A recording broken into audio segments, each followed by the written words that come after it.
¿Sabe usted cómo se presenta realmente un estado financiero de acuerdo a las normas internacionales de contabilidad? Vamos a hablar de eso un poquito. Yo soy Pablo Chacón, soy contador privado y le vamos a dar inicio a esta presentación que tiene que ver con la NIC 1, presentación de estados financieros.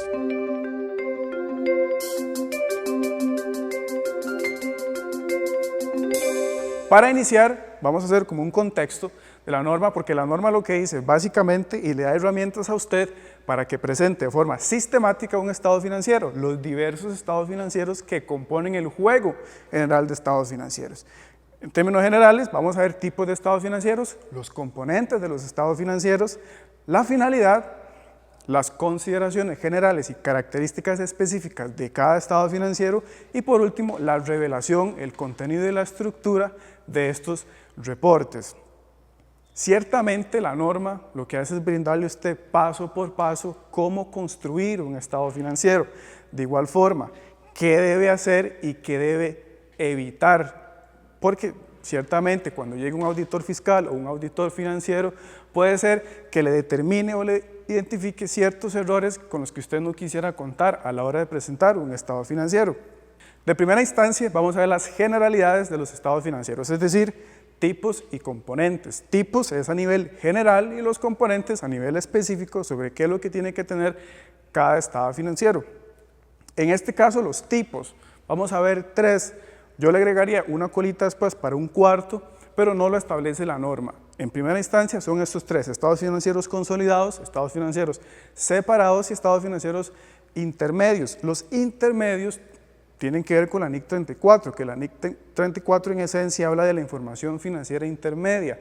Cuando una persona física o jurídica presenta una información financiera intermedia, es decir, parcial, no cumple un periodo fiscal completo. ¿Por qué? Porque la misma norma te da algunas situaciones de cuando una empresa presenta información 12 meses o 15 meses. ¿Por qué pasa eso? Porque hay un cese de operaciones, porque hay un cambio de periodo fiscal, etc. Entonces, cuando más bien la información financiera es corta, 3, 4 meses, 6 meses, es intermedia. Y la norma, la NIC 34 y la NIC 1, también te dicen cómo hacerlo.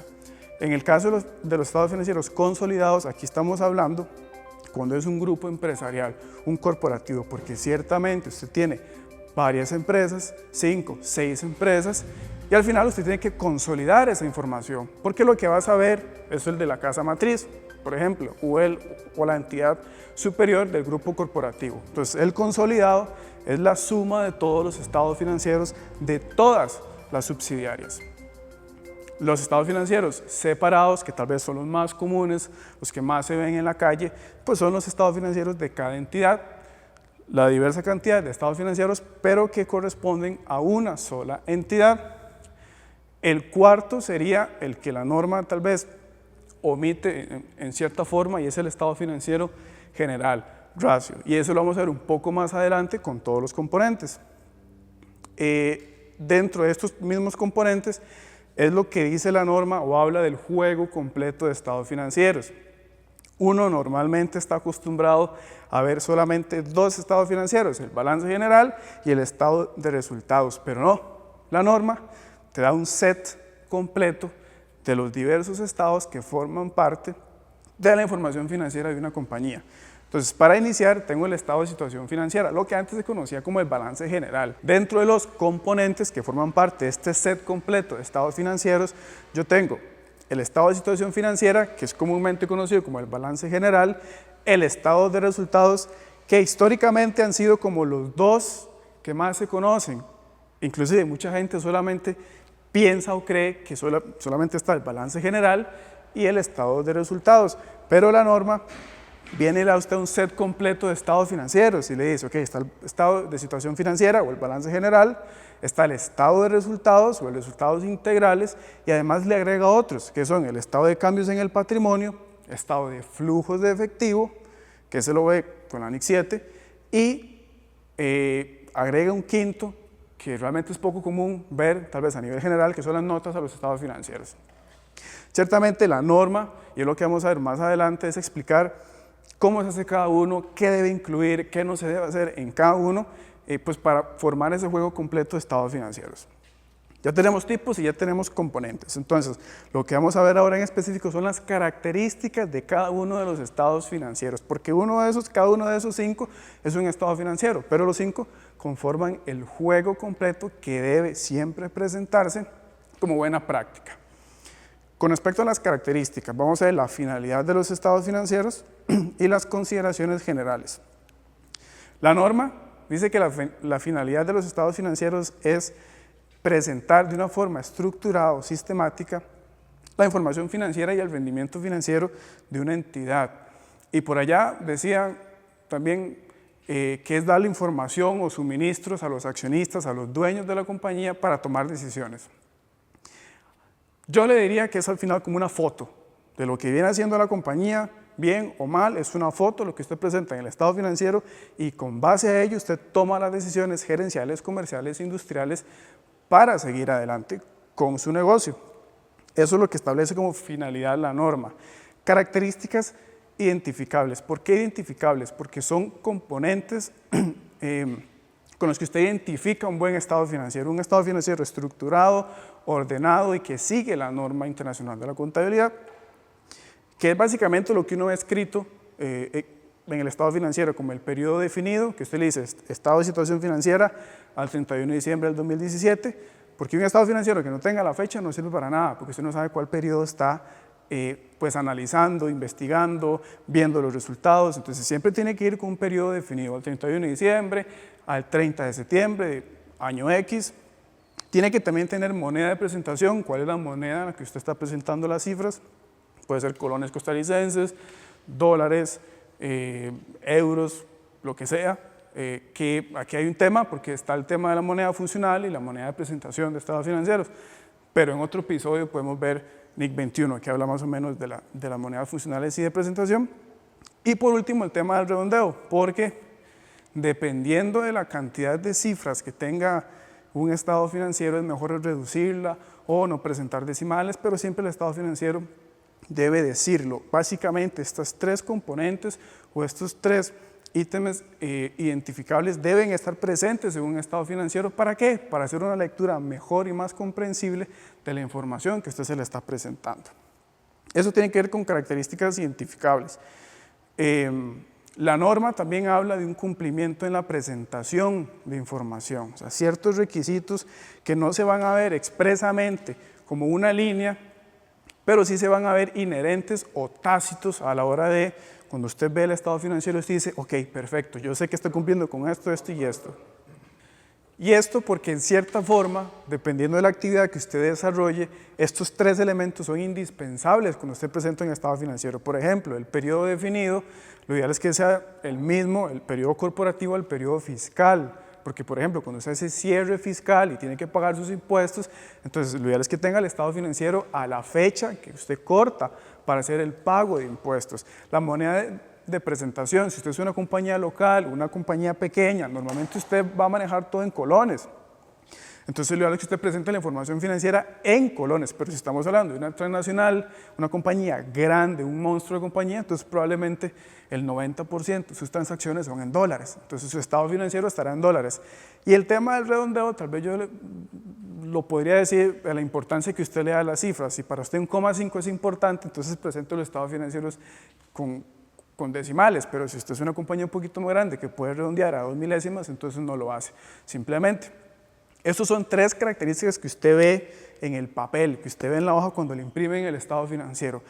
Estas otras 3 se ven de forma inherente o de forma tácita, de manera que usted lee el estado financiero y sabe o concluye que cumple o no con estos 3 pues aspectos de presentación, que tienen que ver más con la forma de presentar la información, pero no escrita, sino tácitamente.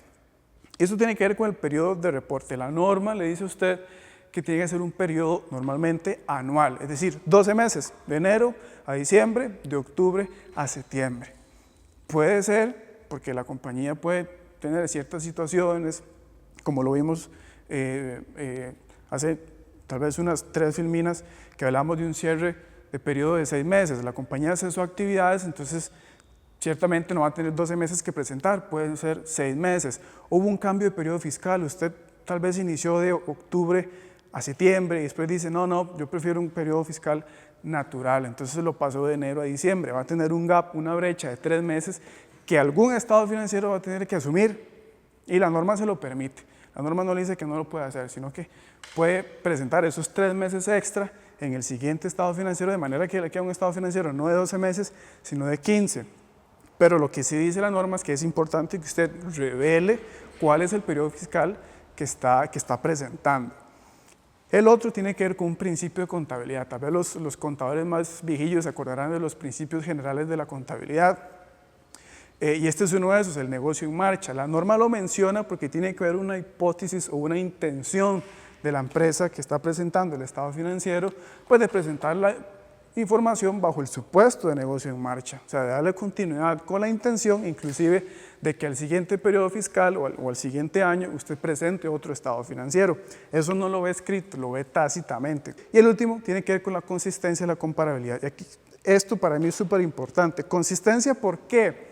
Porque si usted un año viene y presenta la información financiera de una forma específica y llega el siguiente periodo fiscal y cambia la manera, cuando usted le presenta ese estado financiero a su jefe, a su gerente general, a su jefe de contabilidad, al accionista, ciertamente no hay una información que usted pueda ver como igual, como consecuente. Entonces, no pareciera ser consistente. La importancia de mantener un solo método de presentación de estados financieros es eso, que usted pueda ver la información tal y como es y de una manera igual con el paso de los años, porque de cierta forma usted puede proyectar decisiones financieras con base a la información numérica que está presentando.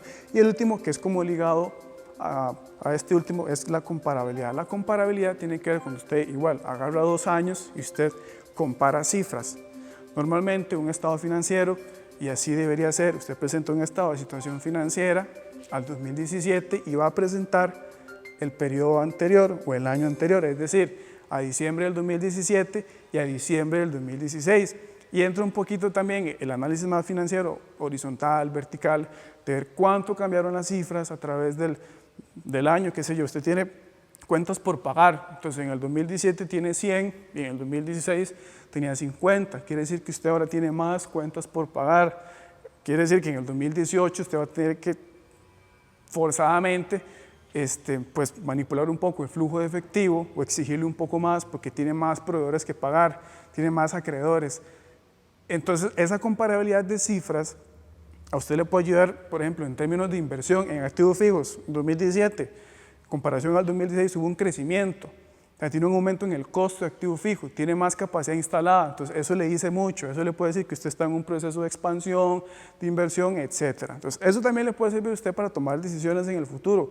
En cuál cifra estoy un poco pegado, qué me está disminuyendo, qué me está aumentando y por qué. Y eso con base pues, para tomar estas decisiones. Como dije anteriormente, estos 3 principios o estos 3 aspectos de cumplimiento en la presentación no se ven expresamente en el papel, se ven tácitamente. Es decir, usted puede leer y dice, cumple con esto. Otro de los puntos que tal vez es más de los importantes es cómo presentar la información. La norma utiliza la frase o la palabra de presentación razonable. Y es bajo estos 3 supuestos que tienen que ver con el devengo. ¿Qué es el devengo? Bueno, el devengo es la base contable de acumulación, es decir, no es con base al efectivo. Puede ser que usted adquirió un bien, un servicio, pero no lo pagó hoy, pero el hecho de que no lo haya pagado hoy no quiere decir que no lo tenga que registrar hoy. El devengo, lo que le dice a usted es que independientemente de la fecha en que usted pague, realice o no la transacción, le va a tener, o el estado financiero tiene que asumir el registro de esa transacción en la fecha en que ocurrió. Y así es como la norma lo ha establecido como principio general de registro, de revelación y de presentación de la información financiera, el devengo. El segundo tiene que ver con la materialidad y la agrupación, y esto yo lo he visto muchas veces, mucha gente se lo pregunta, ¿qué puedo agrupar? ¿Cuáles conceptos puedo separar? ¿Qué puedo meter en un solo, saco en el estado financiero, una sola línea?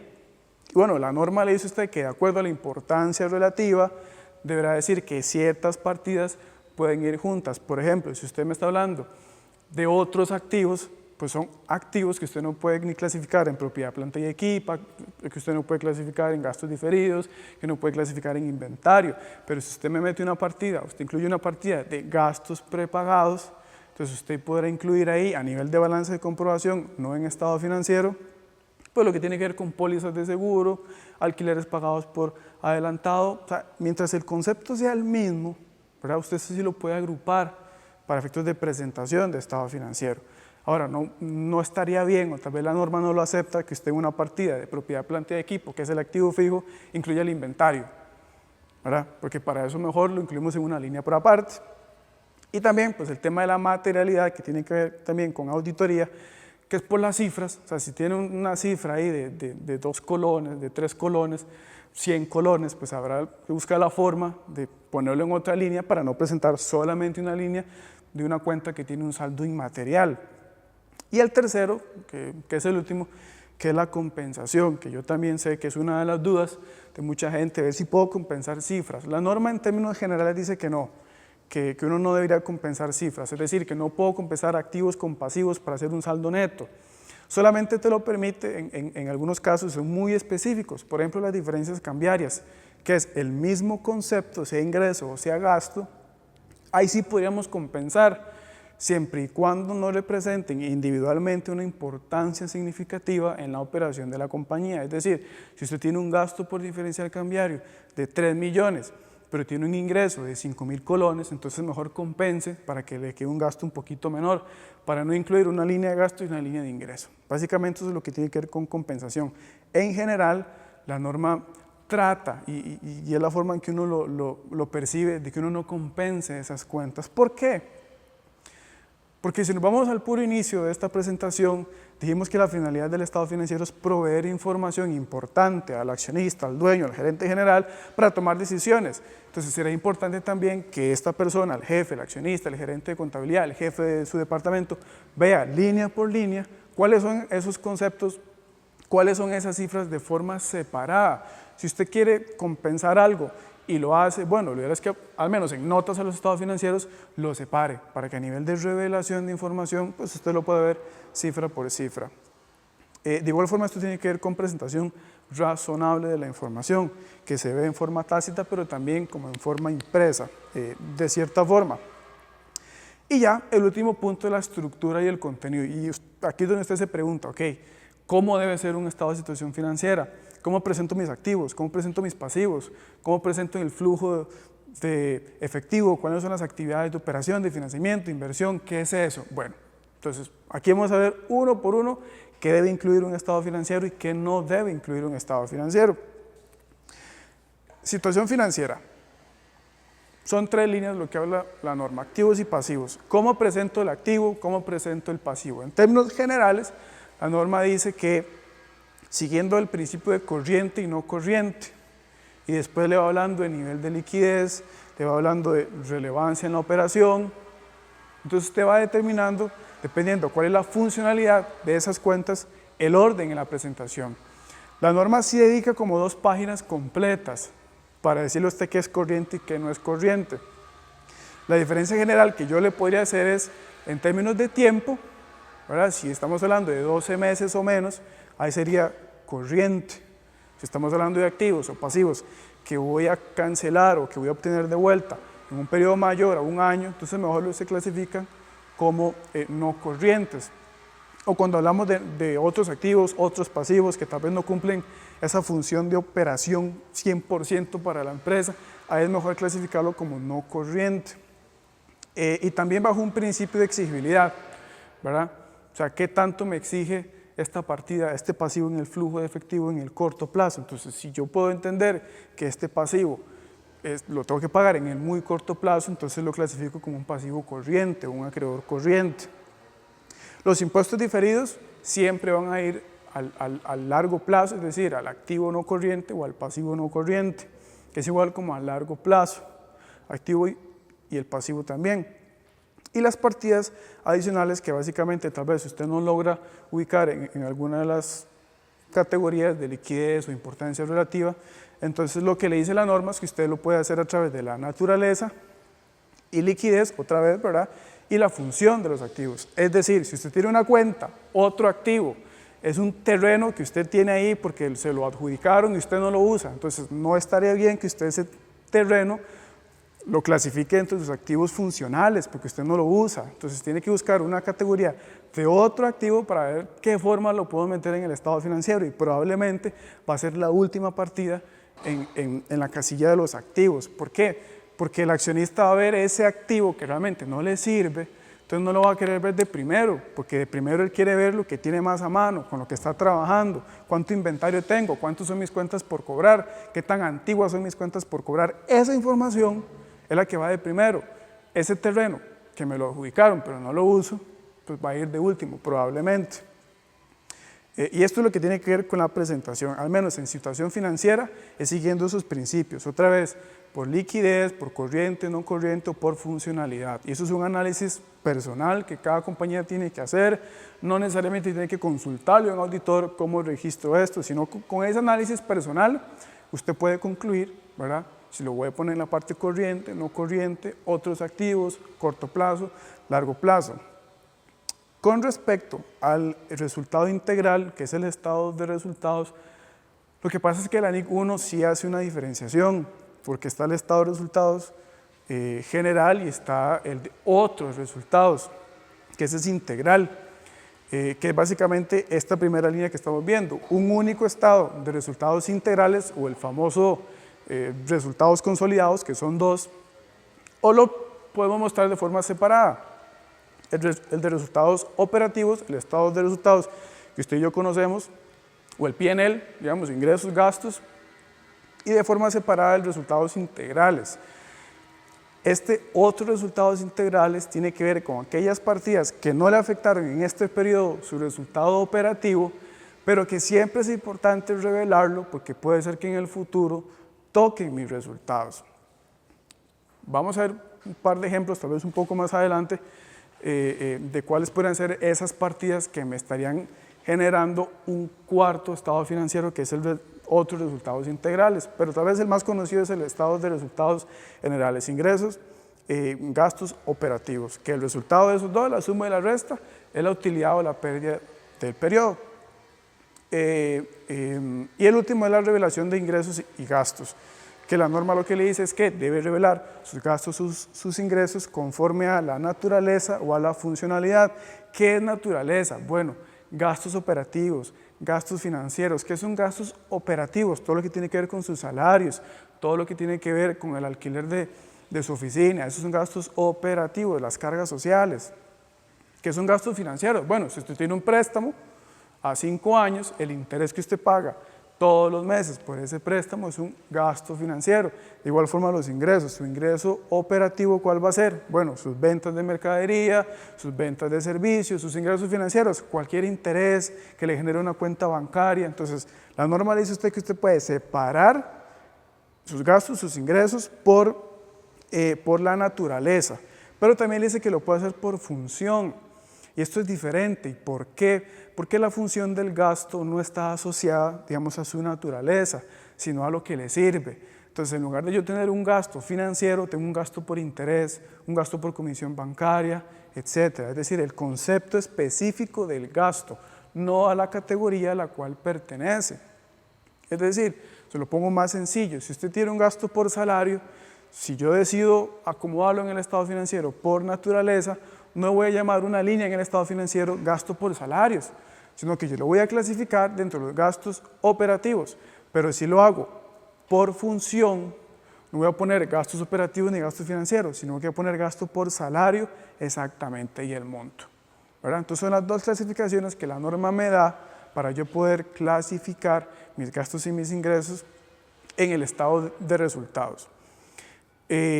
A nivel general, tal vez con la diapositiva anterior y esta, lo que hace la norma es decirle a usted cómo debe presentar, qué debe presentar y tal vez qué no debe hacer. Por ejemplo, ya vimos, no vamos a compensar cuentas, no vamos a hacer un revoltijo entre ingresos y gastos, uno arriba, el otro abajo, sino que vamos a seguir naturaleza, vamos a seguir función, un orden sistemático de la información para eso, para tal vez proveer la información certera, ordenada, a esa persona que va a leer el estado financiero y que va a tomar decisiones en un futuro, el accionista, el jefe, el gerente. El tercer estado financiero, tal vez del que habla la norma, es el de cambios en el patrimonio. Tal vez es muy poco conocido, tal vez usted ni siquiera sabe cómo se hace o nunca ha visto uno. Sí, porque tal vez no es tan común, porque como decía tal vez al inicio, los más generales es el estado de situación financiera y el estado de resultados. Pero la norma te habla también de un cambio en el patrimonio. ¿Por qué? Porque como este estado financiero va a los accionistas, va a los dueños, siempre es importante ver el movimiento patrimonial que sufre la situación financiera o que enfrenta la situación financiera de la compañía. Este ejemplo es, en términos generales, cómo hacerlo, cómo es el proceso de elaboración de un estado de cambios en el patrimonio. Es como una cédula, básicamente, donde tengo un saldo inicial, movimientos y un saldo final. En el saldo inicial va a ser el final del periodo anterior, es decir, el balance inicial del periodo fiscal 2017 va a ser el balance final del periodo fiscal 2016. Los movimientos tienen que ver con el estado de resultados operativo, es decir, ingresos menos gastos del periodo. Va a tener también los movimientos en el otro resultado integral, que estos movimientos, como ya dije, es como si estos resultados en algún futuro fueran a tocar los resultados generales u operativos. Y también las transacciones con los propietarios, es decir, algún movimiento accionario para yo poder entonces llegar al balance final. Es decir, es como la línea del tiempo, el progreso que va llegando en las cuentas patrimoniales hasta el saldo final y poder decir al accionista, ok, este es el saldo del patrimonio, tuvo estos movimientos, partiendo del saldo inicial, fueron positivos, fueron negativos, tengo una situación patrimonial mejor, más sólida, más concisa o no. Y el último, porque digamos, este tiene que ver con notas, el estado de flujos de efectivo no lo vamos a ver aquí, ¿por qué? Porque el estado de flujos de efectivo tiene una norma por aparte, que es la NIC 7, es un poco más amplia, podemos verla en otra oportunidad. Entonces voy a cerrar más bien con las notas a los estados financieros, que es aún menos conocida, porque normalmente un estado financiero uno lo ve y tal vez no trae las notas, porque tal vez usted ni siquiera sabe, o tal vez no recuerda o nunca le han dicho la importancia de las notas a los estados financieros. Bueno, aquí se lo vamos a decir, ¿cuál es la importancia de las notas a los estados financieros? Lo primero, ¿qué son notas? Las notas son información explicativa o información detallada de lo que se presenta en los estados financieros. Es decir, si usted en el balance de situación financiera tiene una cuenta de efectivo y equivalentes de efectivo, tiene 100 millones, pero usted no sabe cuántas cuentas bancarias hay allí, usted no sabe si hay inversiones transitorias, usted no sabe si hay caja chica. Entonces, en las notas, usted va a explicar cuáles cuentas del balance de comprobación conforman ese saldo de efectivo y equivalentes de efectivo. ¿Qué hace la nota? Detallarle a usted más, o sea, de una forma amplia, quizá, lo que está presentado en el estado financiero. Yo puedo asegurar de forma personal que para usted leer de forma integral un estado financiero debe hacerlo con las notas. No hay otra forma. Usted puede inventarse, puede imaginar 1000 movimientos en el estado financiero, pero los va a comprobar en las notas. O sea, usted va a ver realmente qué hay en esos saldos a través de las notas. ¿Qué dice la norma sobre lo que debe incluirse? Bueno, las bases para la presentación de la información, que ya vimos, base el devengo, tiene que decirlo las notas, tiene que decir las políticas contables significativas, cuáles son los procesos de medición, cuál es la moneda de presentación, cuál es la moneda funcional, todas son políticas contables. Tiene que irse presentando de forma sistemática, es decir, en el orden en que el estado financiero va apareciendo, los activos, los pasivos, el patrimonio, el estado de resultados, cambios en el patrimonio. Tiene que decir la compañía o la entidad que reporta, obviamente en un párrafo ahí por aparte, cuál es la compañía, cuál es el domicilio, cuánto tiempo lleva, qué hace la compañía. Tiene que también traer la declaración de cumplimiento de la SNIF, que es otro párrafo, que básicamente lo que le dice a usted es que la compañía presenta la información financiera de acuerdo a lo estipulado a la SNIF, a las normas internacionales de información financiera. Y por último, alguna otra transacción que represente alguna tal vez significancia por concepto. Estoy hablando de alguna transacción muy especial, algún riesgo que tenga la compañía por temas de impuestos, por temas de litigios, deudas, no sé. Algo muy específico que usted considere como contador o como gerente general, como dueño de la compañía, que es importante revelarlo en notas. Por ejemplo, yo puse ahí pasivos contingentes, porque usted ve en la cuenta de pasivos a largo plazo, un pasivo contingente, pero usted no sabe qué significa eso. Puede ser una pérdida que usted espera en el futuro, puede ser algún juicio que usted tenga, entonces tiene que registrar un pasivo contingente, una demanda, un litigio, lo que sea.